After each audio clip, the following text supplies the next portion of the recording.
시청자 여러분 안녕하십니까? 불만제로디마켓 권다영입니다.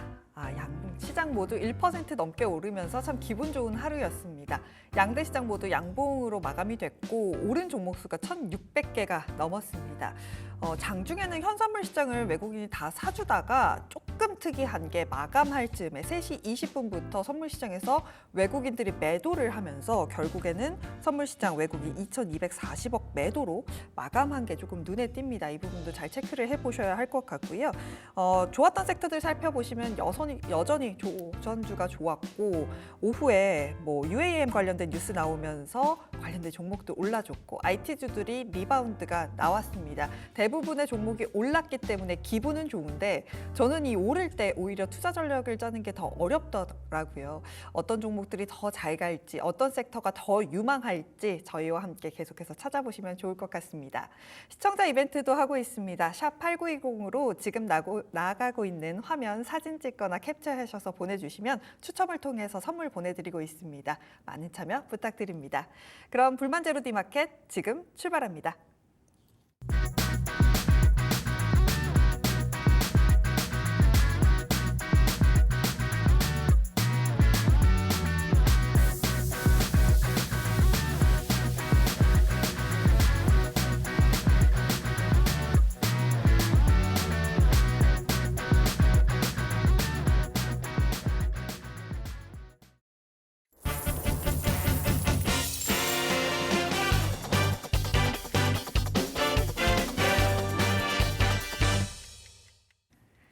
마감딜 해보도록 하겠습니다. 마감딜 키워드 바로 화면으로 만나보시죠.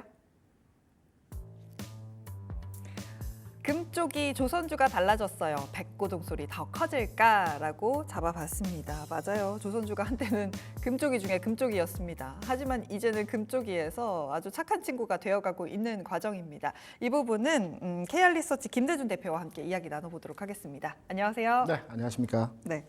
조선주들이 이제는 진짜 빅사이클에 들어왔다라는 건 아마 주식 방송을 보고 계시는 투자자분들이라면 한 번쯤은 다 들어보셨을 것 같아요. 진짜 이제는 빅사이클에 들어왔다, 수주 좋다라면서 주가도 오르고 있는 상황이죠. 네. 아직 아니고요. 아직 아니에요? 더 갑니까? 당연히 더 하는데 네. 제가 판단하는 조선업종에 대한 긍정적인 메시지 너무나도 많죠. 네. 우리가 이제 인터넷에 들어가서 쉽게 찾아보기만 하더라도 수주 잔고 증가하고 있고요. 선가 올라가고 있고요. 여러 가지 내용들의 그 긍정적인 내용들이 있었습니다. 근데 중요한 것은 개인 투자자 여러분께서 조선주를 안 사신다는 겁니다. 저는 사실 조선주를 저도 주식을 조금 그래도 나름 해봤다는 네네. 사람인데도 불구하고 선뜻 손이 안 가는 섹터 중에 하나예요. 이유가 뭘까요?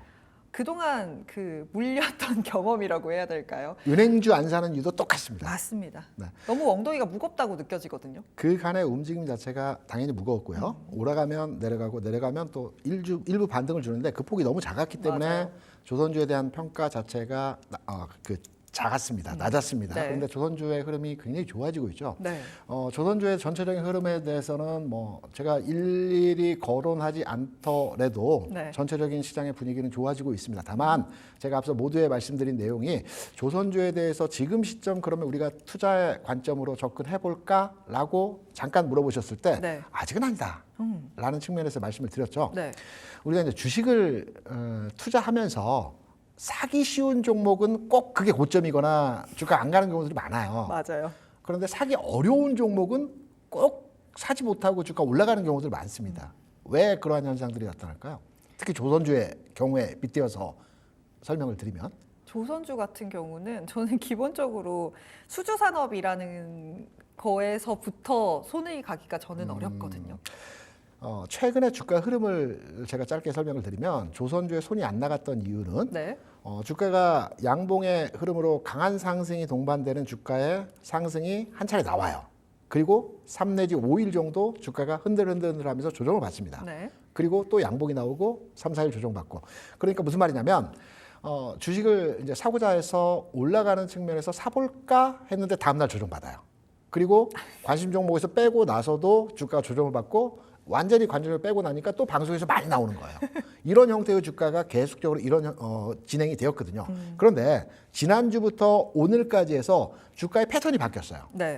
지난주에 상승하고 오늘 장에서 다소 조금 밀리긴 했지만 전체적 흐름에 있어서는 상승 흐름이 진행되었죠. 네. 사기 쉬운 구간에 들어온 겁니다. 아, 그간에는 한 번에 양봉 시에 쫓아가지 못했고 조정받았기 때문에 관심 종목에서 멀어졌고 지금 흐름은 지난주에 상승하고 오늘도 상승하고 특히 오늘 같은 경우는 위아래 가격을 흔들리면서 가격을 만들어줘요. 네. 그러면 아침에 뭐 일정 가격이었는데 아침 가격보다 내려왔네? 사볼까? 사기 쉬워진다는 거죠. 그쵸. 첫 번째 이유는 사기 쉬워지는 가격에 도달했기 때문에 지금 사면 안 된다는 측면으로의 접근을 말씀드리고요. 네. 궁극으로 오랜 기간 이제 추세적으로 흐름을 보게 되면 상승할 걸로 보고 있습니다. 그런데 우리가 이 부분을 잘 한번 간과했던 부분인데 제가 여러분께 숙지해 달라는 말씀에서 설명을 드리면 조선업은요 경기 민감주이고 경기하고 연동합니다.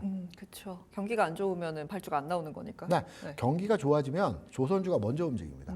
그런데 최근에 경기 상황을 보게 되면 올해 내년에는 좋아진다라고도 많이 얘기해요. IMF랑 OECD가 전 세계 경제 성장률을 3.2% 성장률로 판단하고 있습니다. 네. 지난해 2.8%였습니다. 그리고 올해는 신흥국 중심의 경제 성장입니다. 뭐 한국, 중국, 인도 같은 나라들이 성장을 합니다.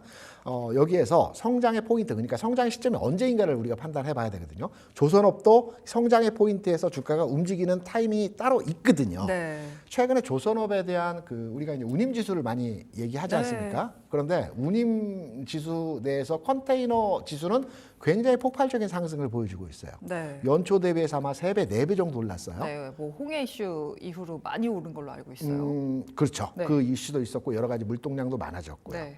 반면에 건화물이라고 해서 우리가 벌크선이라고 하는 그 배가 있지 않습니까? 그러니까 주로 원자재를 많이 실어 나르는 배들입니다. 이 벌크선 지수는 그 자리입니다. 이 이유가 무엇일까요? 벌크선은 안 움직이고 컨테이너선 운임 지수만 오른다. 그렇죠. 왜 그럴까요?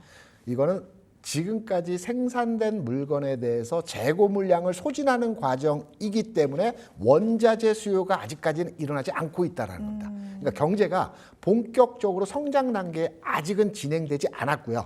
조금씩 좋아지는 단계에서 흐름이 진행되고 있기 때문에 컨테이너선 위주로 해서 성과가 운임지수가 올라가는 거고요. 네.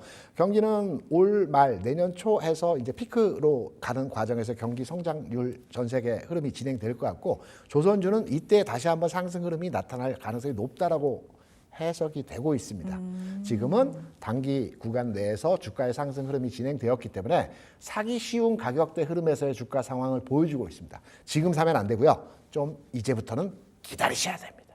기다린다라고 한다면 네. 반대로 해석을 한다면 조정이 그래도 좀 나올 수 있다라고 해석해야 되는 걸까요? 아니면은 기다려야 진짜 말 그대로 좀 바닥을 다지는 구간이라고 해석을 해야 되는 걸까요? 가격의 조정이 당연히 나오겠죠.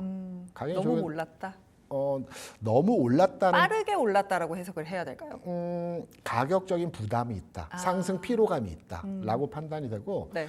한국조선해양 같은 경우는 20만 원 돌파했죠. 네. 뭐 7만 원, 8만 원 수준에 시작을 해서 10만 원부터 올라갔다라고 한다면 우리가 보통 조정 받을 때 조정의 폭을 계산할 때 뭐 피보나치 수열의 38.2%, 0.382% 정도의 조정을 받을 수 있다라고 판단합니다. 네.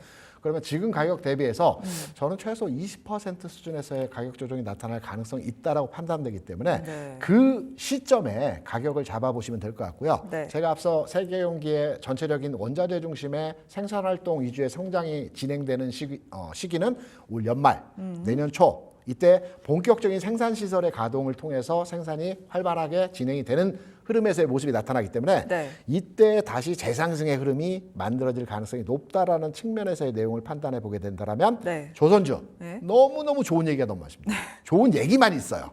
안 좋은 얘기는 없습니다. 네. 그럼에도 불구하고 지금 좀 기다려야 될 필요가 있을 것 같다라고 판단되는 가격의 흐름입니다. 네, 제가 오프닝에도 말씀드리지 않았습니까? 너무 오르면 오히려 투자자 입장에서는 조금 부담이 되는 시점에 들어오게 됩니다. 다 오르는데 뭘 사야 돼? 지금 사면 물리는 거 아니야? 라고 고민이 되실 텐데 그 포인트를 딱 찝어주신 것 같아요.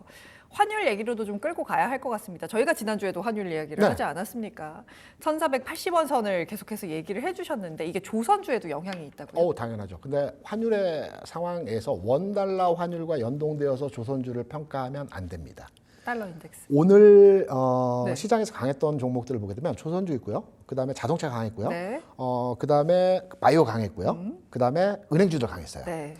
이 종목들의 특장점이 뭐냐면 금리에 민감하지 않은 종목들입니다. 네. 최근에서 이제 환율 상황을 보게 되면 원달러보다는 최근에 가장 이제 주요하게 판단하는 내용에서의 환율이 엔화입니다. 최근 엔화가 162엔을 찍고요. 151엔까지 갔다가 153엔까지 올라왔습니다. 왜 중요하냐면 이번 주에 그 BOJ에서 그 금리 결정 그 회의가 있죠. 네.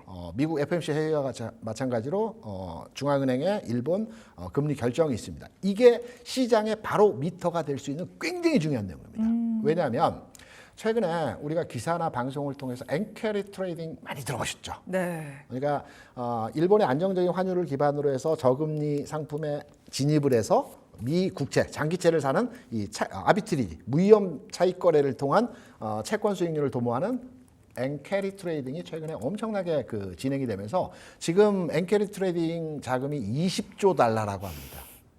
워낙 일본 시장이 그것 때문에 또 많이 움직였고 네. 뭐 8거래를 연속으로 하락했다가 그나마 오늘 조금 올라준 그런 상황이죠. 20조 달러면 어느 정도이냐면 네. 미국이 달러 표시 채권을 지금 발행한 규모가 24조 달러입니다. 그러니까 미 채권하고 네. 규모적 측면에서 지금 뭐 별 차이가 없는 겁니다. 그만큼 지금 현재 앵캐리 트레이딩의 자산이 집중화되어 있습니다. 이게 엔화가 네. 출렁하지 않습니까? 네. 그러면 들어갔던 자금들이 순식간에 빠져나면서 금융시장에 영향을 크게 줄 수 있는 상황에서의 흐름이기 때문에 네. 엔화를 지금부터는 잘 보셔야 되는데요. 네. 오늘 아까 말씀드렸던 조선 자동차 금융 바이오 종목들은 네. 엔화 환율 연동되지 않는 안정적 흐름에서의 종목들이기 때문에 오늘 강했던 거예요. 네. 이 환율과 엔화 연동된 종목들은 오늘 그다지 움직이지 않았어요. 이번 주까지는 그런 흐름들이 좀 더 진행될 가능성이 높다라는 측면으로 환율에 대한 전체적인 전망과 흐름에 대해서 오늘 이번 주 네. 엔화에 대한 움직임을 우리가 지켜보자. 150에서 160엔 사이에서 움직이면 시장 좋습니다. 하지만 150 이하로 내려간다든가 또는 여기서 방향성을 아주 큰 폭의 아예 흐름으로 틀어버리면 시장의 변화 요인이 되기 때문에 네. 안정적으로 흘러가는지에 대해서 판단하시면서 엔화의 움직임을 주목하는 게 이번 주 시장에서 핵심 포인트다. 맞아요. 네. 우선주뿐만 아니라 시장의 전반적인 포인트가 될 수 있는 이벤트가 BOJ의 금리 결정 예정입니다. 31일 수요일 우리 시간으로 12시에 이제 결과가 나올 텐데 이 부분 잘 체크해 보시고 말씀해 주신 게 150엔에서 160엔 어떤 결과를 가져오는지 좀 지켜보셔야 할 것 같습니다. 지금 조선주로 이야기를 나누고 있습니다. 근데 제가 이거저거 찾아보니까 뭐 2027년까지 데크 다 채워놨다. 네. 계속해서 수주 들어올 거다. 그러면 빅사이클에 들어왔고 실적이 계속해서 늘어난다는 거고 거기에 이제 뭐 조선가까지 신조선가까지 올라간다고 한다면 뭐 많이 발주해 가격도 올라? 그럼 실적은 더 좋아질 거잖아요. 그럼요. 그렇다면 도대체 27년까지 데크는 다 차 있다는데 얼마나 장기로 봐야 할지도 고민이 좀 되거든요. 4년치 분량이 차 있다 하죠. 네. 지난해 초까지만 하더라도 조선업이 괜찮다 했는데 주가는 안 움직였어요. 맞아요. 생각보다 뭐 신조선가도 많이 오르고 그랬는데 안 움직였어요. 왜 안 움직였냐면 저가 수주를 받았기 때문입니다. 왜냐하면 우리가 잘 판단해 보시면 조선업종은 노동 집약 산업이거든요. 네. 그러니까 조선업에 종사하고 있는 아주 기술이 높은 기술 인력들을 도크가 비어 있으면 다른 회사로 이직하게 돼 있습니다. 뭐 중국이나 뭐 기타 동남아 쪽으로 회사를 옮겨버리거든요. 왜? 할 일이 없으니까. 그렇기 때문에 저가로도 수주를 받아서 도크를 채워놔야 됩니다. 네. 그래야 관련된 종사자들이 계속 거기에서 일을 할 수 있는 거고요. 네. 지난해까지는 이 저가 수주, 일부 손해 보더라도 수주를 받는 형태로의 진행이 되었기 때문에 수주는 계속 늘어나는 반면에 주가의 개선 현상들은 나타나지 않았거든요. 네. 그런데 지난해 중반 이후부터 계속된 수주 증가를 통해서 이제부터는 조선 업종 자체가 가격을 보고 결정해서 수주를 받습니다. 좋은 가격의 물건들만 받거든요. 네. 그렇다 보니까 조선 업종이 좋아지고 있는 수주 상황에서 가격도 이제 경쟁력이 있어지다 보니까 네. 조선업의 전체적인 흐름 자체가 개선이 되고 있는 상황에서의 모습이고 주가도 여기에 반응하는 형태에서의 모습들이 나타나고 있는 거죠. 네, 조선주 이야기 나눠보고 있습니다. 일단 뭐 HD 현대중공업 같은 경우 목표 주가를 뭐 증권사들에서 지금 24만 원까지 잡아놓은 상황이기는 한데 이야기를 들어보니 지금 너무 빠르게 올랐고 상승에 대한 부담이 있기 때문에 조정이 나올 수 있다라고 말씀을 해주셨습니다. 그렇기 때문에 이게 참 투자자 입장에서는 막 오르면 빨리 따라 사고 싶지만 불안함. 네, 불안하잖아요. 이 상승을 내가 못 따라갈까 봐 불안하지만 그러지 마시고 조금은 좀 참아야 한다라고 말씀을 주셨습니다. 제가 간단하게 하나만 더 여쭤보고 싶은 게 사실 조선주들이 잘 가고 조선 기자재 관련된 종목들도 오히려 좀 작은 종목을 좋아하시는 분들은 들여다봐야겠다라고 생각이 드실 것 같아요. 맞습니다. 근데 조선 기자재 같은 경우는 엉덩이가 가볍기 때문에 트레이딩 관점으로만 봐야 하나? 라고도 저는 고민이 들거든요. 조선 기자재단은 좀 어떻게 보세요? 조선업종의 경우에는 다른 뭐 자동차나 반도체나 전기전자에 비해서 관련 기자재, 우리 반도체는 소부장이라고 하고요. 네. 전기전자 업종 같은 건 뭐 PCB 업체들이 있고 자동차는 부품주들이 있지 않습니까? 관련 종목들이 굉장히 많아요. 해당 섹터의 경우는. 조선업 같은 경우는 관련 흔히 말하는 소부장 관련주들이 별로 없습니다. 몇 개 안 되죠. 왜냐하면 회사 자체에서 다 모든 그 수요에 대한 공급을 처리해버리기 때문에 몇 개 안 되는 그 기자재 회사들이 있습니다. 네. 우리가 이제 특징적으로 말씀드리면 반도체는요, 네. 그 완성품 삼성전자 하이닉스가 먼저 가고 그 다음에 소부장이 따라갑니다. 그쵸. 궤적을 이제 약간 달리해서 움직임이 진행돼요. 한 스텝 조금 늦게 따라간다. 그렇습니다. 네. 왜냐하면 반도체 공정상 수요를 계속 충당 못할 때 소부장 물량이 늘어나거든요. 재고를 출하고 나서. 그래서 반도체는 좀 뒤에 따라가는 소부장의 역할들이 있고요. 전기전자는 먼저 갑니다. 네. PCB나 이런 뭐 기타 전기전자 업종의 흐름들이 OLED나 이쪽이 먼저 가고 만들어서 합쳐서 그렇죠. 만들어야 되니까. 납품해서 이게 네. 완성품이 만들어지다 네. 보니까 그 수요에 대해서 절대적으로 그 수요를 계산해서 네. 전기전자는 먼저 가요. 네. 자동차는 애매한데 함께 가는 형태에서의 모습들을 많이 보여줘요. 아, 네. 완성차와 부품체. 조선주는요. 네. 특징적으로 주가의 기자재와 완성 조선주의 흐름을 보게 되면 궤적 자체가 그때그때는 막 달라요. 어떨 때는 완성 그 조선사들만 갈 때가 있습니다. 그 기자재 업체는 안 갈 때가 있어요. 네. 어떨 때는 기자재 업체만 갈 때가 있어요. 근데 지금 현 시점에서 주가 상황에서 조선사와 기자재 업체를 보게 되면 네. 기자재 업체가 일부 몇몇의 종목들은 저평가돼 있고 주가가 안 움직여서 갈 가능성이 있어요. 그래서 네. 저는 조선주에 대한 투자 관점으로 현재 시장에 접근을 한다라고 한다면 네. 조선사보다는 기자재 종목에 대한 투자 관점의 접근이 필요하다는 시점으로 이해를 하고 있어요. 네, 기자재 쪽으로도 그것도 물론 종목에 대한 선정이 중요하겠죠. 네. 그렇다면 조선주 내에서 조선 섹터 내에서의 탑픽은 어떤 종목일까요? 현대임스입니다. 기자재 내에서도 뭐 되게 한국카본이라든가 또 네. 엔진을 만드는 현대중공업 같은 회사들은 조금 올랐거나 탄력이 약하거나 네. 뭐 각각의 장단점들이 있어요. 네. 근데 현대임스 같은 경우는 잘 보시면 상장한 지 얼마 안 됐어요. 올 초 네. 1월 아마 상장했을 겁니다. 그래서 네. 행오버 이슈가 최근 6개월 동안 어느 정도 나타났고요. 여기에 대한 부분도 어느 정도 해소되는 과정에서의 모습들을 보여줬어요. 네. 가격적인 부분을 보다 왜 안 갔을까? 왜 못 가지? 라고들 많이 판단하시는 형태에서의 주가 상황을 보여주고 있는데요. 우리가 이제 시장에서 보면 특정 종목에 대한 그 완성체나 조선사에 대한 관심도가 막 증가했다가 어떤 다른 종목 없을까 막 찾다 보면 기자재로 넘어가는 형태에서의 흐름이거든요. 네. 이 내에서 안정적인 회사가 뭐가 있을까? 라고 했을 때 현대힘스 응집을 했고 악재에 대한 해소 과정이 지나왔기 때문에 충분히 가격적인 부분에서 추가의 상승을 노려볼 수 있다. 네. 조선업종에서 투자 판단을 생각하신다면 저는 기자재 쪽에서 현대힘스가 현재 시점에서 관심 구간에 들어왔다라고 해석을 하고 있습니다. 네, 그럼 가격적인 전략도 좀 잡아볼까요? 오늘 16,000원 정도 선에서 종가 마감했죠. 네, 16,040 내일부터 원. 공략을 해보신다라고 한다면 조선주 단기 조정을 받을 가능성이 있다는 말씀 드렸어요. 네. 그럼 동반해서 흔들림 나오겠죠. 네. 그럼 저는 가격적으로 나 15,500원, 뭐 한 3% 정도 마이너스 상황에서 가격을 잡아 보시면 될 것 같고요. 네. 목표가는 올라갈 겁니다. 한 2만 원 정도까지 충분히 바라볼 수 있는 형태에서의 가격 진행이 나타날 것 같아요. 물량수가 어느 정도 진행됐고요.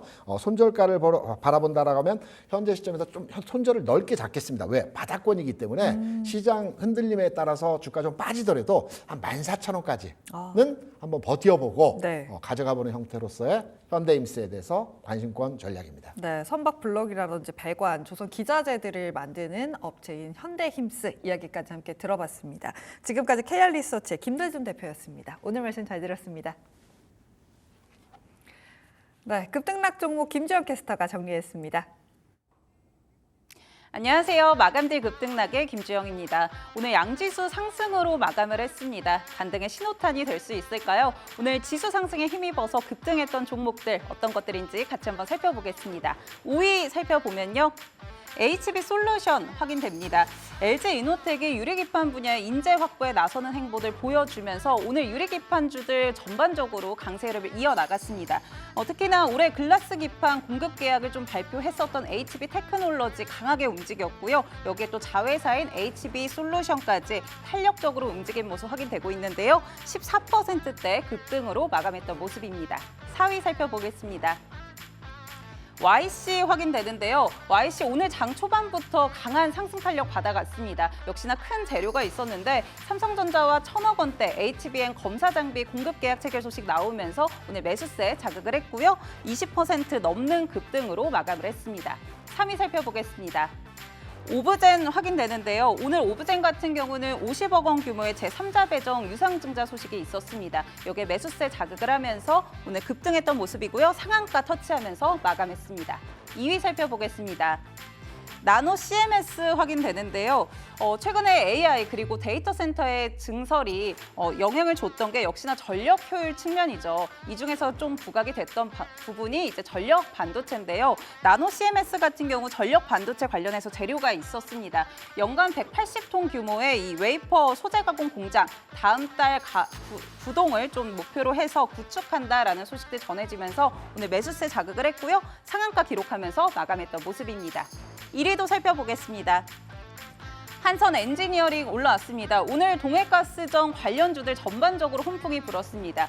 이 석유가스 기업이죠. 아람코 그리고 에디 측에서 이 투자 검토하고 있다라는 소식들 들려오면서 오늘 전반적으로 훈풍이 불었던 건데요. 가장 탄력적으로 움직였던 게 한선 엔지니어링이었고요. 이 두 기업을 고객사로 두고 있는 만큼 부각됐던 모습입니다. 오늘 상한가 기록했습니다. 그렇다면 하락했던 종목들 어떤 것들인지 확인해 보겠습니다. 5위 살펴보면요. 오늘 비만 치료제 관련주들은 좀 전반적으로 부진했던 모습입니다. 조정 받아갔던 모습인데 또 이 종목별로 개별적인 이슈들도 존재했는데요. 라파스 같은 경우 지난 금요일에 26억 원 규모의 전환사채 전환 청구권 행사 소식들이 나오면서 8월에 신규 상장한다라는 소식들 전해졌습니다. 관련해서 금요일 약세 흐름 보였고요. 오늘 더 크게 매도세 나오면서 9%대 하락으로 마감을 했습니다. 4위 살펴보겠습니다. 인벤티지랩 확인되는데요. 역시나 비만 치료제 관련해서 묶였던 종목이죠. 인벤티지랩 같은 경우에도 이 전체 주식수의 10%에 해당하는 신주가 오늘 추가 상장이 되면서 매도세 강하게 나왔던 모습입니다. 또 향후에 65억 원 규모의 전환사채 물량이 남아있고 이 부분 역시나 전환될 것으로 좀 보여지는 만큼 참고해서 투자해야 될 것 같습니다. 10% 넘는 하락세 보이면서 마감했습니다. 3위 살펴보겠습니다.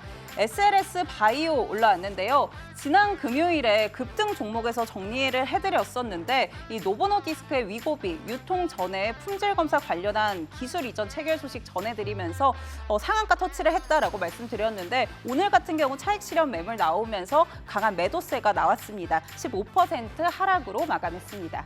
2위 살펴보겠습니다. TIM 확인되는데요. 이 농기계 제조 기업이죠.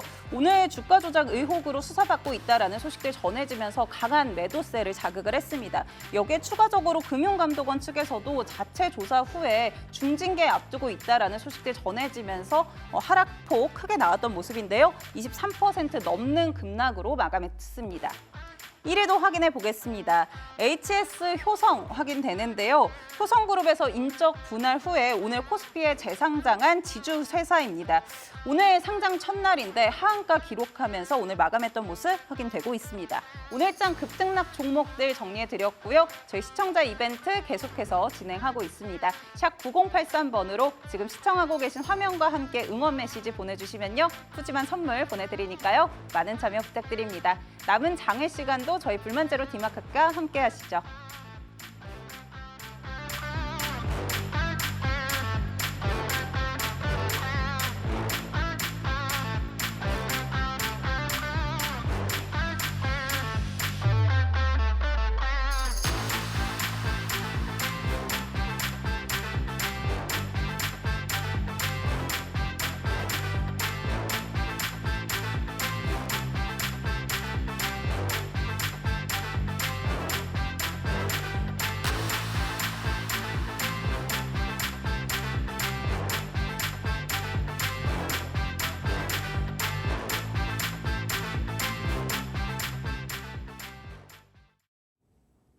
앵커의 산책 시작하도록 하겠습니다. 오늘은 게임주를 좀 보도록 하겠습니다. 게임주가 좀 주가가 희비가 엇갈리는 것이 포착이 됐습니다. 실제로 1월 1일을 기준으로 게임주들의 퍼포먼스를 좀 찾아봤더니요. 짙은 파란색이 크래프톤입니다. 크래프톤 같은 경우는 꾸준히 잘 올라왔는데 다른 종목들은 생각보다 맥을 추지 못하고 있는 것이 포착이 됐습니다. 왜 그럴까 하고 찾아봤더니 시장 성장률에 그 답이 있었습니다. 해외 시장 같은 경우는 꾸준하게 크진 않습니다만 성장을 하고 있었는데 우리나라 시장 성장률 같은 경우는 크게 오르지 않고 있었습니다. 아주 짙은 파란색이 국내 게임 시장 성장률인데 2020년 기준으로 20% 올랐습니다만 거기서의 포인트는 계속해서 우하향하고 있다는 겁니다. 하지만 글로벌 시장을 살펴보니까 게임 시장 성장률이 꾸준하게 계속해서 지켜지고 있었습니다. 그렇기 때문에 해외 시장에서 퍼포먼스를 나타내고 있는 종목들이 조금 더 주목을 받을 수 있는 상황이 돼가고 있는 거겠죠. 그렇기 때문에 해외 시장에서 얼만큼 종목들이 매출을 찍고 있나 또 정리를 해봤습니다. 함께 살펴보시면 2020년부터 찾아봤습니다. 펄어비스 같은 경우는 꾸준하게 80% 정도는 해외에서 벌어들이고 있었고요. 최근에 상장한 시프트업 같은 경우도 꾸준하게 85%, 82% 이상의 매출을 해외에서 만들어내고 있었습니다. 좀 작은 종목들도 볼까요? 데브시스터즈 같은 경우도 60%대 매출을 해외에서 만들고 있었고 크래프톤 같은 경우는 90%가 넘는 비중이 해외에서 만들어지고 있습니다. 여기에 플랫폼 당으로도 좀 살펴봐야 할 것 같습니다. 콘솔이라든지 모바일이라든지 다양한 부분들이 있는데요. 국내 게임사들은 콘솔이라든지 모바일 게임 시장에서 선방을 해야 성장할 수 있다라는 교보증권의 리포트가 있었습니다. 글로벌 기기별 게임 시장 규모 추이를 살펴보니까 이 흐린 하늘색이 콘솔 부분인데요. 계속해서 늘어나고 있는 거 보실 수 있고요. 모바일 부분도 꾸준하게 증가를 하고 있습니다. 메리츠증권에서도 비슷한 의견을 내놓기도 했습니다. 해외에서 성장하고 콘솔 부분에서 좀 두각을 나타낸다면 주가 리레이팅 될 수 있다라는 의견이었는데요.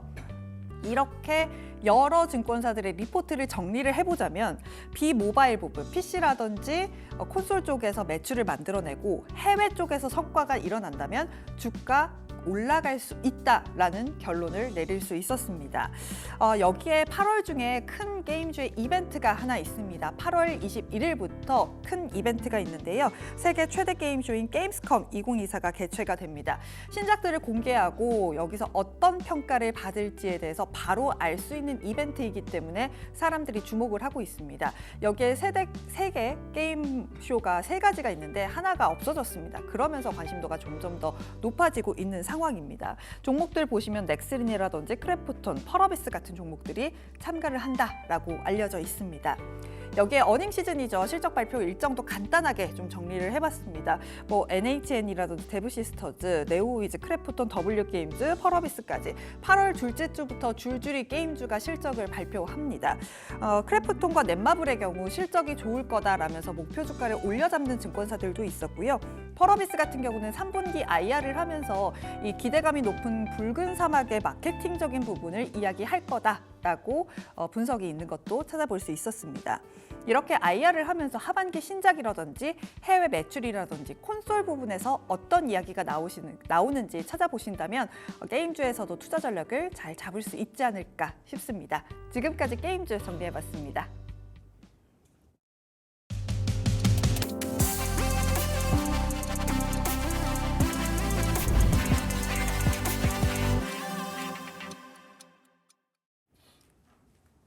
오늘의 타임어택으로 이어가도록 하겠습니다. AJ인베스트먼트의 이재규 대표 자리하셨습니다. 안녕하세요. 안녕하세요. 네, 오늘 그래도 시장이 좀 올라줘서 기분이 좋습니다. 시간 외에서는 어떤 종목들 움직이고 있는지 제가 딱 열어보니까 첫 번째 산일전기 눈에 띄네요. 네. 어떻게 보셨어요, 오늘?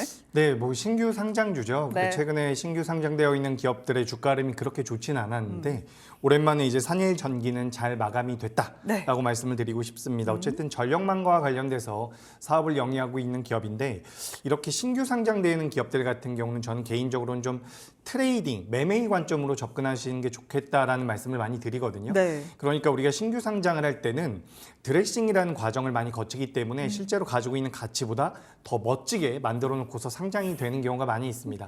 그렇기 때문에 제가 산일전기의 지금 현재 상황에 대해서 재무제표에 대해서 뜯어보진 않았지만 네. 만약에 관심이 있다라고 한다면 저는 매매의 관점으로 일단 보시는 게 어떨까 이렇게 좀 의견 드려보도록 하겠습니다. 네, 산일전기 찾아봤고요. 지금 보니까 뭐 LG생활건강, 효성중공업 이런 종목도 있고 제가 눈에 띄는 게 코스맥스랑 뭐 화장품주들이 조금 올라와 있거든요. 화장품주들이 뭐 LA K콘에서 관심을 받을 거다라면서 장중에도 좀 올랐던 걸로 알고 있는데 K뷰티 여전히 강할 것 같습니까? 어떻게 보십니까? 예, 제가 이제 K뷰티에 대해서는 상반기 때 좀 많이 올라와서 이제 좀 조정을 받지 않겠습니까? 네. 라는 말씀을 많이 드려왔는데 역시 실적을 기반으로 하다 보니까 이 상승력이 계속해서 좀 이어지고 있는 모습이다라고 말씀을 드리고 싶습니다.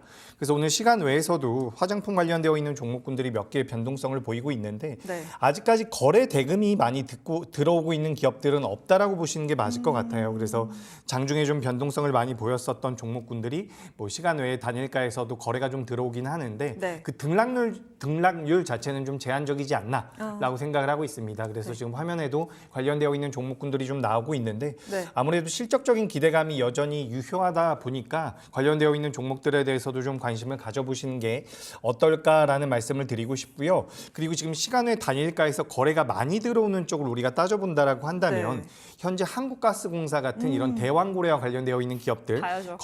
거래가 많이 들어오고 있습니다. 네. 그래서 우리가 사실 뭐 한국가스공사라는 기업만 놓고 본다라고 한다면 이건 저평가로 우리가 판단할 수 있을 만큼의 기업이거든요. 네. 다만 이제 대왕고래 테마라는 것이 붙었기 때문에 변동성이 좀 커질 수 있다라는 관점에서 보고 있는데 관련되어 있는 내용들 같은 경우는 제가 봤을 때 일시적이지 않을 가능성이 높습니다. 오. 시장에선 계속해서 부각될 가능성이 높다라는 거죠. 그래서 대왕고래와 관련되어 있는 종목군들 같은 경우는 제 생각에 그래도 대장주의 성격을 띠고 있는 한국가스공사를 보는 게 어떨까라는 말씀을 드리고 싶고요. 근데 대왕고래 관련해서 그런 얘기도 많잖아요. 실제로 뭐 막말로 시추를 해서 뭐 가기에는 실체가 없다라고 볼 수도 있다라고 해석하시는 분들도 계시는데 어떻게 보세요? 그죠? 예, 굉장히 곤란한데요. 농담이고요. 이게 우리가 이렇게 생각하면 됩니다. 실질적으로 매출과 영업이익이 잘 나오는 기업들의 주가가 무조건 올라가는 게 아닌 것처럼 네. 우리가 테마성을 가지고 있는 기업들 같은 경우도 매매의 관점으로는 전 충분히 메리트가 있다라고 생각을 하고 있습니다. 주가라는 것은 시장의 관심의 척도라고도 우리가 볼 수 있는 부분이거든요. 그래서 오늘 같은 경우도 사실 시장이 반등을 주긴 했는데 제가 조금 걱정되는 부분이 네. 전반적인 거래 대금이 굉장히 많이 줄었어요. 그렇기 때문에 우리가 이 거래 대금의 중요성에 대해서 제가 좀 말씀을 드리고 싶은데 네. 테마성을 가지고 있는 기업들 같은 경우는 어쨌든 시장에서 부각이 되면서 거래 대금이 들어온다는 거죠. 그래서 그런 기업들 같은 경우는 우리가 투자의 관점으로 보기에는 조금 앞뒤가 맞지 않을 수 있지만 매매의 관점으로는 저는 거래 대금이 들어오는 종목군들은 좀 보시는 게 어떨까 이렇게 좀 말씀을 드리고 싶고요. 네. 실질적으로 지금 현재 우리나라 시간외 단일가 거래에서 거래가 6번째, 5번째로 많이 들어오고 있는 기업이 바로 GS 글로벌이라는 기업입니다. 이 기업 역시도 대왕고래와 관련되어 있는 종목이라고 보실 네. 수가 있겠죠. 그래서 이렇게 시장에서 좀 선택을 하는 기업들에 대한 관심도는 여전히 유효하다라는 말씀을 드리고 싶고요. 네. 좀 더 밑으로 내려보면 이제 포스코 인터내셔널 같은 경우도 시간외 단일가에서 상승력은 적지만 네. 거래 대금 들어오고 있거든요. 네. 그래서 이런 것들 좀 챙겨보시는 게 어떨까라고 말씀드리고 네. 지금 시간외 단일가에서 거래 대금이 가장 많이 들어오는 쪽은 네. 제가 봤을 땐 방산 쪽이 아닐까 싶어요. 맞아요. 지금 하나에어로스페이스 저도 보고 있었어요. 하나 에어로스페이스와 그리고 한국 항공우주도 오늘 실적 굉장히 네. 잘 나왔고요. 네. 뭐 현대로템 같은 경우도 지금 거래가 계속해서 들어오고 있는데 사실 시간 외 단일가에서 거래가 4시 10분, 4시 20분에 붙는다라고 해서 주가가 내일 무조건 좋을 것이다라고 보긴 좀 어렵습니다. 다만 네. 저는 시간 외 단일가를 볼 때는 5시 반 이후에가 좀 의미가 있다라고 생각을 하고 있고 그 종목군들 중에서도 거래 대금이 많이 들어온 쪽을 보시는 게 어떨까라는 말씀을 드리고 싶어요. 그래서 우리가 시간 외 단일가에서 매수와 매도 이 포지션 자체를 진행하는 것이 아니라 시장에서 어떤 종목군들이 관심을 가지고 있느냐 여기에 대한 척도로 좀 보시는 게 어떨까라고 말씀드리면서 오늘 시간 외 단일가에서는 뭐 이 말씀드렸었던 방산과 관련되어 있는 종목도 있고요. 네. 뭐 조선과 관련되어 있는 종목들도 좀 네, 있고. 저 하나 궁금한 게 뭐 예, 거래량은 많이 없습니다만 예. KB금융이라든지 BNK 금융지주 같이 장중에도 뭐 지주사 관련한 뉴스가 있었습니다. 계속해서 갈 거다라는 전망이 있는 걸로 알고 있는데 지주사라든지 금융주 예, 뭐 이런 것들은 좀 어떻게 보세요? 긴 호흡으로 가져가도 될까요? 예, 그렇죠. 저는 이제 금융주들, 우리가 금융주라고 이야기를 많이 하죠. 지주사도 오늘 좀 변동성이 나온 것 같긴 한데 네. 오늘 시장 자체가 전반적으로 좀 들렸기 좋아서, 때문에 같이 올라왔다라고 보시면 좋을 것 같고 오늘 장 초반부터 이제 은행 관련되어 있는 종목군들이나 뭐 보험 관련되어 있는 종목군들에 대한 코멘트들이 좀 나왔습니다. 아무래도 7월 말, 그러니까 지금이죠. 7월 말부터 8월까지 요 밸류업에 관련되어 있는 내용들이 시장에서 부각될 가능성이 높다라는 부분들, 그리고 실적이 굉장히 잘 나왔다라는 부분들이 계속해서 부각이 되고 있는 것 같은데 제가 봤을 때 밸류업과 관련되어 있는 종목군들은 지금 매수하시기에는 굉장히 어려워요. 주가가 많이 올라가 있는 상황이죠. 뭐 사실 전문가가 나와가지고 이거 더 갈 겁니다라고 말은 할 수 있지만 실제로 매매하는 입장에서 따라붙기는 어렵다는 저의 생각이기 때문에 네. 지금 은행주들 따라붙기 어렵다라고 한다면 저는 증권주들을 좀 보시는 게 어떨까라는 말씀을 드리고 싶습니다. 네. 우리가 금융주에 이제 은행과 보험과 증권 쪽이 많이 들어가고 있는데 네. 지금 시장의 분위기 자체가 9월 달에 금리 인하 쪽으로 많이 진행이 되고 있죠. 네. 금리 인하가 된다라고 한다면 증권주들이 부각받을 가능성이 굉장히 높다라고 생각을 하고 있고요. 주주환원 쪽에 대한 여력도 많이 남아 있다라고 생각을 하고 있습니다. 그래서 오늘도 보시면 키움증권이 장중에 많이 올라왔는데 네. 우리가 좀 큰 규모를 가지고 있는 기업 중에서 NH투자증권 같은 경우도 오늘 신고가를 경신해주는 모습이었거든요. 근데 이런 기업들이 은행주들과 비교해 봤을 때 주가가 많이 올라왔느냐라고 네. 하면 또 그렇지 않다라는 부분이죠. 그래서 우리가 하반기 때는 증권주들도 좀 관심 있게 보시는 게 어떨까. 그래서 금융주를 포함한 밸류업 쪽은 계속해서 우리가 관심을 가져봐야 된다. 다만 매매하시기가 좀 어렵다라고 한다면 저는 증권주들도 한 번 정도는 체크해 보시는 게 어떨까라는 의견 드리도록 하겠습니다. 네, 상대적으로 조금은 더 오른 증권주 봐야 한다라고 말씀을 주셨고 시간에서 뭐 그런 거래량이 많지는 않습니다만 오늘 사실 IT 중소형주에서 리바운드들이 조금 나왔어요. 예. 이걸 좀 의미 있게 볼 수 있을지 어떻게 보세요? 네, 일단 제가 앞서 말씀드렸던 것처럼 시간 외에서도 거래대금이 적지만 장중에서도 거래대금이 적었거든요. 맞아요. 저는 그렇기 때문에 지금 만약에 반등이 좀 탄력적으로 나오는 종목을 보유하고 계시다라고 한다면 전 현금 확보를 좀 하시는 게 어떨까라는 IT 생각이 들어요. 쪽에서는. 그래서 조금은 보유하실 현금 확보가 필요하다라는 말씀을 드리고 싶고요. 또 시간 외에서 지금 좀 특징적으로 움직이고 있는 것이 이 마리화나와 관련되어 있는 대봉 LS 기업들입니다. 움직이죠. 예, 그래서 이제 오성 첨단 소재나 뭐 대봉 LS 같은 경우도 변동성을 좀 보이고 있는데 시간 외에서는 사실 매매한다라기보다는 마리화나 쪽에 대해서 아직까지 모멘텀이 붙고 있구나라는 부분에 대해서 좀 인지를 하셨으면 좋겠고 네.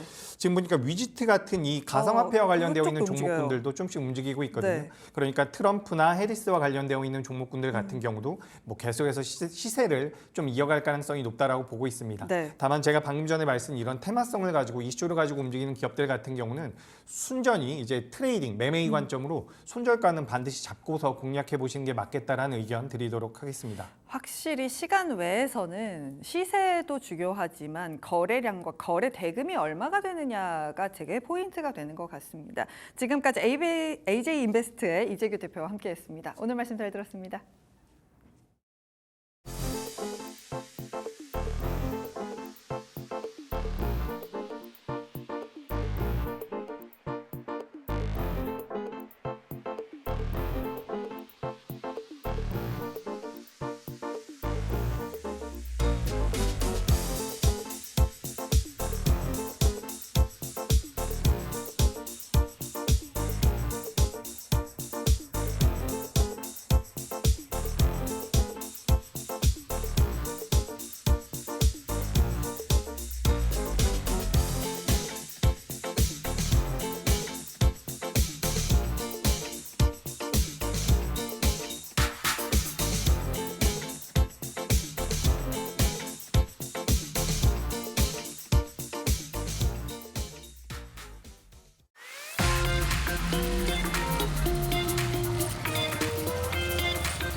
내일장도 준비해 봐야겠죠. 내일의 장바구니 시작하도록 하겠습니다. 오늘은 기업공시연구소의 변영인 대표와 함께하겠습니다. 안녕하세요. 네, 반갑습니다. 네, 오늘 장 분위기가 좋았는데 오늘 어떤 이슈 보고 가져오셨을까요? 최근에 이번 주 하면은 우리가 뭐 기술주들 실적 발표가 있기 때문에 지금 이게 반도체 섹터를 좀 사기에는 뭔가가 좀 확인은 좀 필요할 것 같고. 그렇죠, 확인해야죠. 그렇죠. 그리고 뭐 화장품 섹터의 경우에는 실적이 좋은 건 알겠는데 너무 오르고 좀 조정을 받는 구간이라서 부담스럽고. 사실 이 접근이 좀 쉽지 않다라고 좀 보고 있는데 저는 네. 오늘 방산주를 좀 준비를 해봤습니다. 네.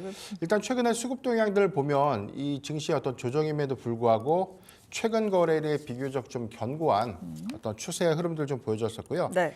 최근에 10거래일 기준에서에 대한 방산주 흐름들 좀 보면 네. 하나 에어로스페이스가 52주 신고가 뭐 21% 정도 좀 상승을 하고 있는 모습. 네. HD 뭐 한국조선해양이라든가 현대로템, 하나시스템, 뭐 한국항공우주 이렇게 좀 강한 흐름들 좀 보여주고 있는데 오히려 조정장 안에서 방산주가 좀 더 빛나는 부분들은 실적에 관련된 기대감들도 수반하고 있지만 네. 오히려 하반기 기대 요인들이 더 크게 좀 작용하고 있는 모습들이 아닌가라고 보고 있습니다. 네. 2분기 방산 이 빅포죠. 방산 빅포인 뭐 하나 에어로스페이스, 한국 항공우주 그리고 현대로템과 LG 넥스원의 합산 영업이익이 4,300억 원으로 좀 추정되고 있는데 2분기 기점에서 전년 동기 대비 한 116% 정도 증가되는 수치다라는 부분들. 이 부분은 비교적 1분기에 무기 인도량들이 좀 더 저조했고 2분기에는 종목별로 무기 인도의 건수들이 좀 더 달라지면서 실적 희비가 좀 일부는 좀 있었지만 오히려 네. 하반기에 어떤 안정적인 수주 잔고를 좀 기반으로 해서 공급량들이 좀 더 증가될 수 있다. 이런 어떤 요인들이 기대감으로 좀 더 반영되고 있는 요인들이 아닌가라 좀 보고 있습니다. 네. 여기 더해서는 뭐 최근에 뭐 현대로템의 경우에는 2분기 사상 최대 실적 기조를 좀 이어갔기 때문에 네. 최근에 뭐 수주 잔고도 좀 증가되고 있고 이 부분이 하반기까지 그 기조를 좀 확대시킬 수 있는 기대감. 그런데 다만 LG 넥스원이 최근에 좀 아쉬운 흐름들 좀 보여줬던 부분들이 2분기 실적 부분은 호실적인데 네. 사실 그 영업이익의 시장 전망치보다 좀 하회세요. 네. 그러니까 시장의 영업이익 전망치들은 30% 증가를 좀 예상을 했는데 막상 뚜껑을 좀 열어놓고 보니까 한 10%대 증감으로 좀 더 끝났던 부분들이 악재로 좀 작용했던 부분 좀 아쉽지만 우리가 주목해봐야 되는 어떤 방산주의 어떤 포인트들은 단기 실적을 보는 것이 아니라 누적 수주 잔고가 줄었는지 아니면 계속해서 좀 더 증가되고 있는지 이런 요인들이 좀 중요하다라고 보고 있는데 방산주의 어떤 특성상의 어떤 내용들을 좀 보면 무기가 인도되는 시점에 수익으로 좀 인식된다는 그런 효과들을 좀 주목해 보면 네. LG 넥스원이 장사를 잘못했다가 아니라 무기 인도를 2분기에 상대적으로 덜했다. 네. 그래서 실적이 비교적 예상보다는 저조하게 나왔기 때문에 네. 이런 부분들에 대한 모멘텀의 어떤 훼손이라든가 실적 훼손도가 없다는 것들은 오히려 매수의 기회로 활용할 수 있지 않을까라고 좀 판단해봤습니다. 네. 자, 일단 방산주 같은 경우는 뭐 실적도 좋을 거고 말씀해 주신 대로 네. 인도에 대한 이야기도 있어서 뭐 하나에어로스페이스, 현대로템 52주 신고가 행진을 이어가고 있는 상황입니다. 근데 제가 한 가지 조금 궁금한 건 네. 그렇다면 사실 트럼프 이슈가 우리가 이제 트럼프 대선 때까지는 계속해서 이어질 텐데 네. 52주 신고가도 썼어. 트럼프 이슈도 있어. 이거는 매수를 언제 하고 매도는 언제 해야 돼? 라고 트레이딩 관점에서 본다면 투자자분들한테 좀 포인트를 딱 집어주셔야 할 것 같아요. 네. 어떤가요? 우리가 볼 때 뭐 전력기기, 전선주들 수급을 보면 실적 좋은 거 다 알았고 네. 1분기도 좋았는데 2분기에는 약간 미스가 좀 났어요. 네. 그런데도 불구하고 아직 추세적으로는 좀 유지가 되고 있는 흐름들. 근데 작년 3분기, 4분기, 올해 1분기까지 피크에 관련된 어떤 우려감들은 말끔하게 해소가 됐고 오히려 실적이 향후 3년간은 더 증가될 수 있다는 어떤 기대감들이 우리가 좀 과일이라고 생각했는데 생각보다 주가의 탄력도는 더 뜨거웠다는 것이죠. 그런데 최근에 방산주의 어떤 수급들은 과거 전력기기주라든가 전선주의 어떤 흐름들과 좀 대비된 효과들이 좀 아닌가라고 보고 있는데 일단 기저효과들을 좀 봐야 되는데 단순하게 방산주 항공 무기가 외국에서 좀 잘 팔린다 이 요인 때문이 아니라 사실 앞으로 향후 몇 년간 한국 방산주들의 어떤 수출 기조가 얼마만큼 더 확대될 수 있을까? 이제 이 부분이 좀 관전 포인트가 아닌가라고 보고 있는데 일단 트럼프 트레이딩 효과가 좀 가장 크다. 이 부분이 자국의 안보는 자국이 지켜라. 이런 기조잖아요. 그렇다 네. 보니까 일단 아직 당선된 것은 아니지만 향후에 어떤 미국의 어떤 이 스탠스의 어떤 변화 부분들은 군비 증강으로 좀 이어질 수 있는 어떤 가능성들. 이 부분은 우리 한국의 가장 큰 강점으로 좀 작용할 수 있는 어떤 수혜 요건이 아닌가라고 보고 있는데 네.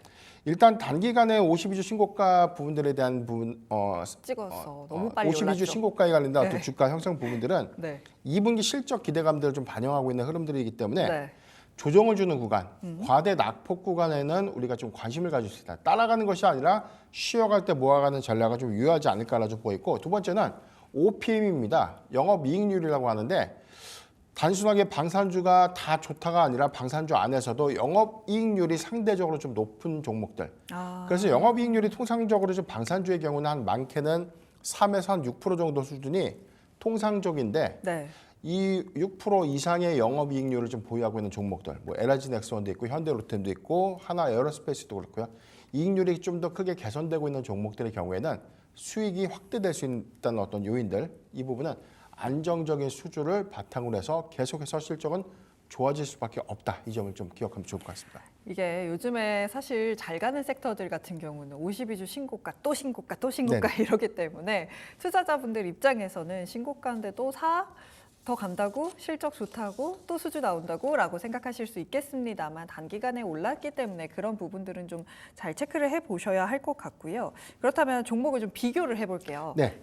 한화 에어로스페이스, 네. 현대로템, LG 넥스원 세 개를 아마 투자자분들도 관심 종목에 같이 넣어두시고 보실 텐데 네. 세 종목 하나씩 좀 투자 포인트 좀 알아볼까요? 어떤가요? 우선 여기 하나 정도를 더 부연해서 보면 한국항공우주까지. 한국항공우주까지. 이게 왜 빅4 보죠. 한국항공우주는 많이 네. 소외가 됐던 원인들이 네. 다른 방산주들이 고가를 찍는데 한국항공우주만 사실 주가의 어떤 수급 이력들이 강하다라고 좀 볼 수는 없어요. 그런데 하반기 관점에서는 오히려 수주 기대감들이 가장 크게 좀 작용할 수 있는 종목이 한국항공우주가 좀 되지 않을까. 네. 지금 고등훈련기에 관련된 수출 계약 건수가 협의 단계에 있지만 이게 아직 확정된 어떤 수주가 아니기 때문에 네. 이후에는 뭐 이집트라든가 뭐 슬로바키아라든가 뭐 미국에도 이제 고등훈련 계약 도입 이슈가 좀 있기 때문에 이런 부분들을 계속해서 좀 주목해 볼 필요가 있고요. 네.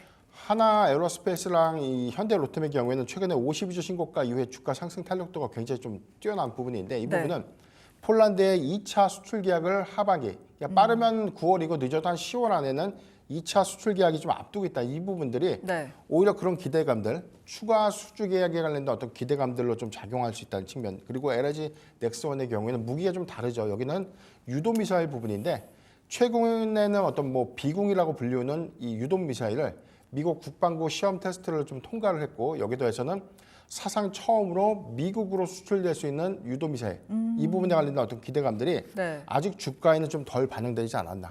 그렇기 때문에 하반기의 관전 포인트는 얼마만큼 숫자가 찍히냐 이건 다 필요가 없고요. 수주 잔고가 얼마만큼 더 많이 늘어났고 얼마만큼 더 큰 수출 계약 일정 이벤트들을 좀 남기고 있는가 이런 부분들이 가장 중요하지 않나라고 좀 보겠습니다. 5년치에서 8년치 가량의 일감을 이미 확보한 게 방산주라고 합니다. 그렇기 때문에 수주 잔고에 대한 이야기 어떻게 IR에서 뭐 늘었어요, 줄었어요, 어떻게 나오는지 꼭 지켜보셔야 한다라는 말씀 들어봤고요. 수주 잔고를 5년치 네. 이상 좀 확보를 한 상황이라면 그러면은 좀 내년까지도 볼 수 있는 종목일까라고 생각이 들거든요. 네. 어떤가요? 일단 5년치 일감이라는 것들은 물론 이제 공급을 해봐야지 않는 이슈.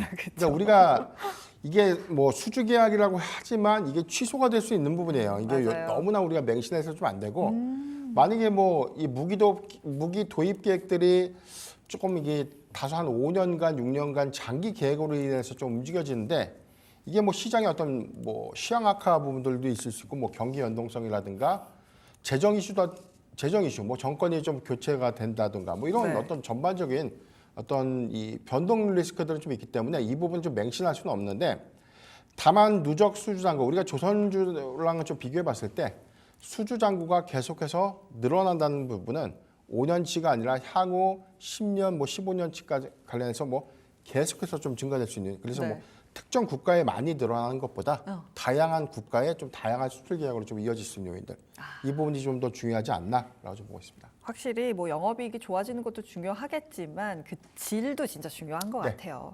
그렇다면 방산주 내에서 가장 유망하게 관심 있게 보고 있는 종목은 어떤 걸까요? 네, 계속해서 좀 힌트를 좀 들으셨는데 네, LG 알것 넥스원을 준비를 해봤습니다. 네.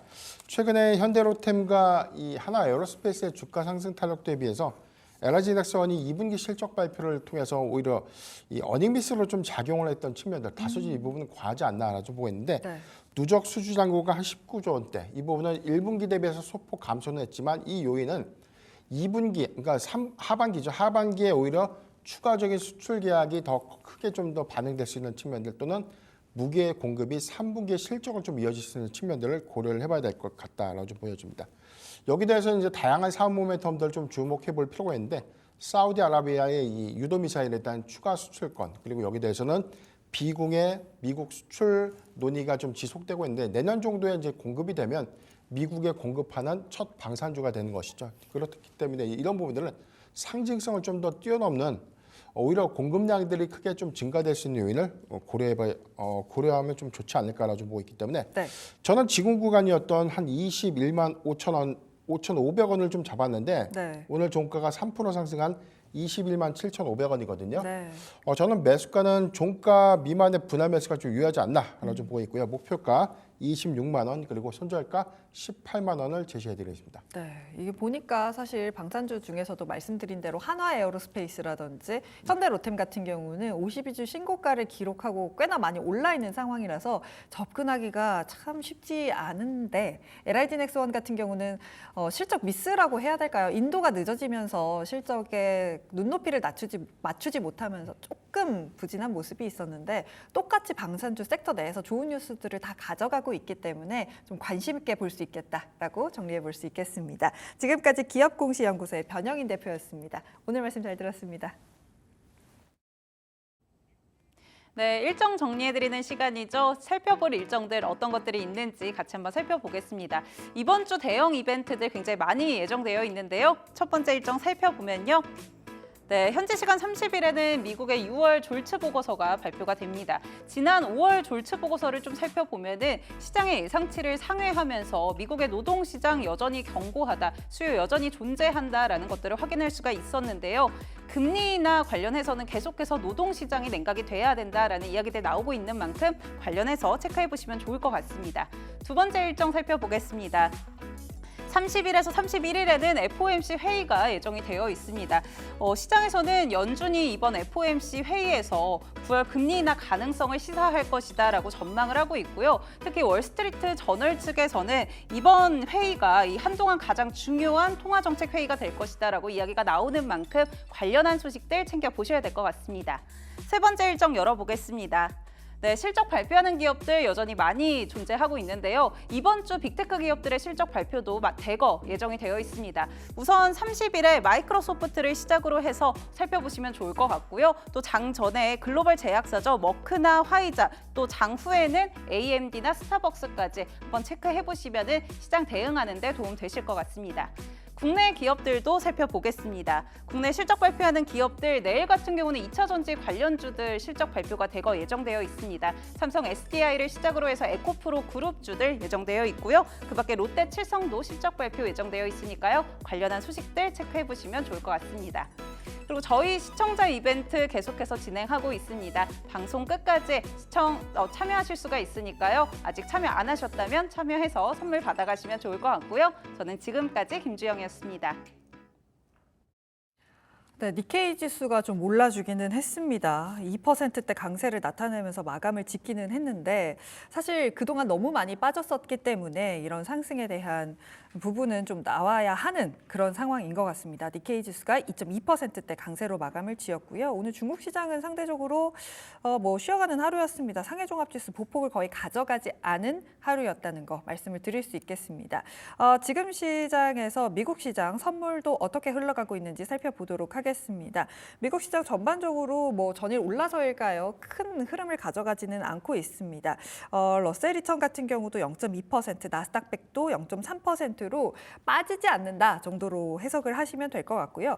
앞서서 일정 살펴봤습니다만 이번 주에 사실 실적 발표하는 기업들이 정말 많습니다. 내일 같은 경우는 삼성 SDI를 비롯해서 2차 전지 관련된 종목들이 실적을 발표하는데 최근에 2차 전지 관련된 종목들 이제는 바닥인가 라면서 조금씩 꿈틀거리고 있는 종목들이 있습니다. 실적뿐만 아니라 IR에서 하반기에 대한 것들을 어떻게 뉴스를 내놓을지 살펴보시면 좋을 것 같고요. 그리고 수요일에는 삼성전자의 확정 실적 발표되고 삼성전기나 삼성물산 또 키움증권도 실적을 발표합니다. 목요일 같은 경우는 SK이노베이션이 실적을 발표하고요. 앞서 말씀드린 대로 31일에는 BOJ의 기준금리 결정이 있습니다. 이 엔화로 인해서 시장이 정말 많이 움직였고 어떻게 보면 왜곡된 부분도 있을 텐데 과연 BOJ에서 어떤 금리 결정을 내릴지 지켜보시면 좋을 것 같습니다. 불만제로 D마켓 오늘 준비한 소식은 여기까지입니다. 끝까지 함께해 주신 여러분 고맙습니다.